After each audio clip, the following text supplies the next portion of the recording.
I appreciate you joining us for the Chamber Connection. We're here at City Hall, and I was just taking a drink of water. It's not iced tea, though, Chief. Yes, sir. We're here face-to-face with Chief Duane McNeill. Chief, welcome. Thank you. Welcome to town. Thank you. I know a lot of people have seen you out at events, and you've talked. I mean, you were at my Rotary Club, and you talked to us there. But I haven't seen you in your uniform yet. Pretty sharp there, bud. Well, thank you, sir. Had to pass 4 tests to get my basic peace officer certification for the state of Colorado, and glad to say I have that behind me now. So I'm looking forward to the time I can spend in uniform and with the troops and the community.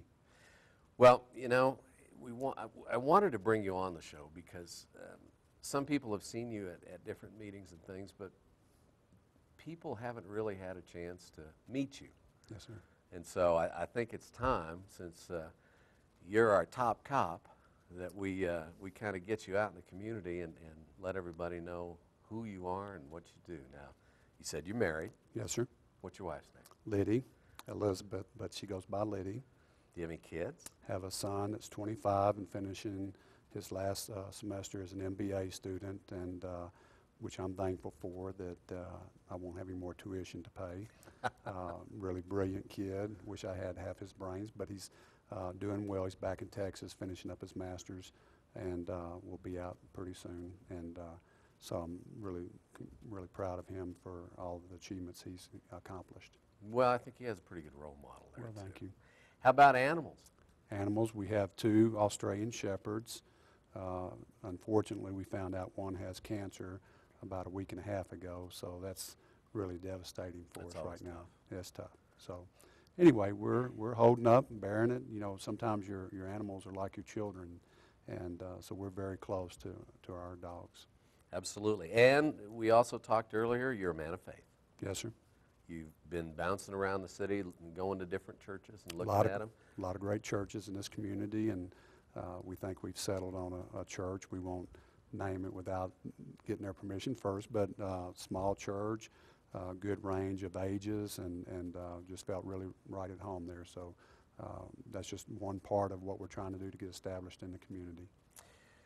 Well, you know, it's great to have you here. Thank you. I spent many years in Texas, so it's good to hear the accent again. Well, thank you. You were in Austin, Texas for 20 plus years. 29 years on the police department there, and spent 19 years in supervisory management positions, and retired in October 2008. Took a year's retirement and realized that I wasn't ready to slow down, and so I'm glad to be back in the mix and back to work, and just love this town, and the people in the community. Has been very open-armed and welcoming, both my wife and I. She's volunteering, and we just love it here. Well, it's good to have you up here. Weather's better too, isn't it? It's a lot cooler here. You know, as a matter of fact, I think it got up to almost 75 last week, and I was like, wow, you know, I'm starting to think I'm back in Texas. But I think in Austin last year we had 68 days of 100 degree plus weather days last summer. So this is cool compared to Texas. Well, yeah, and it'll get warmer in the summer, but I guarantee you won't have to saddle up any bugs. Yes, sir. To ride around. Right. There are a few of those down here. Yes, sir. Let's take a look at some of the slides that you provided us with. Okay. We've got some here. This should be there's Steve. That's my boss. That's your boss. Mr. Robbie. Mr. Robbie's giving me my badge. I was sworn in on December the 28th, 2009, and so he was giving me my badge after I was sworn in by his wife, who was covering for the city clerk, who was out that day. So been on the job since December the 28th. Like a family affair. Yes, sir. And that's probably one of the reasons you enjoy it here. Let's move on with some of the pictures. I think we got a records department picture. And, oh, this is front desk. It's front desk, and actually, as you look through the open window there, all of that's considered part of the records section, and that's another slide for the records section. There's a records section there. We have 2 employees that work in there that take care of all of our records management and our reporting guidelines and requirements that we have for. Do you have a bigger area to store records? Because that seems like a fairly small area. Well, you have by law records retention, and so when we have outdated files and stuff, they'll be moved to an off-site storage location. But those are just more current, the more current years of records that we have that are there at this time, and then we'll box them and do records retention for the ones that would normally have been in older days on microfiche or Sure. that kind of thing. This is a fairly new police station, right? It's fairly new, yes, sir, and we have, that's our main headquarters that some of those pictures were from, and then on 9th Street, and our main headquarters is on Justice Center Boulevard, and then, or Justice Center Road, and then our annex building is on 9th Street. Yeah, we got a slide of that coming up Yes, here sir. in a little bit. Dispatch, I believe, would be our next location as we kind of go around. Now, I see you've got your big screen there that probably has the map as well as an E911 system. Yes, sir. And how many dispatchers do you have? We have 7 dispatchers, one part-time dispatcher, and of course we have 7-day-a-week, 24-hour-a-day coverage with our dispatch. And we try to have staffing where we can have 2 dispatchers on it at any given time, and one will fall into the role of 911 operator, and then the other one would fall into the role of dispatch.